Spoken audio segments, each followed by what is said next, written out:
Hi, I'm Lorraine Etienne, lawyer, former Division I women's basketball player, and advocate for athletes. Now, you might know me from my Rapid Rundown and Quick 5 series. That's where I break down the biggest stories in sports and athlete rights. But there's so much more to this picture. See, my path is a little different. As a former athlete, I know what it takes to perform at a high level on the court. And as a trial attorney, I know what it takes to prepare. The countless hours, the strategy, the pressure, the stakes of performing when it matters most.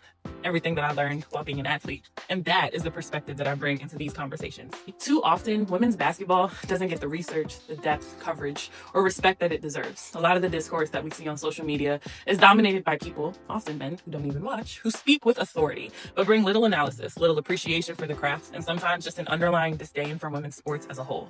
And that noise drowns out the real issues, how players are valued, how contracts are structured, and what it takes to sustain excellence at this level. And it leaves fans, media, and decision makers with an incomplete and often misleading picture. My breakdown started with NIL, and I'm still committed to that. But NIL is one part of the bigger picture.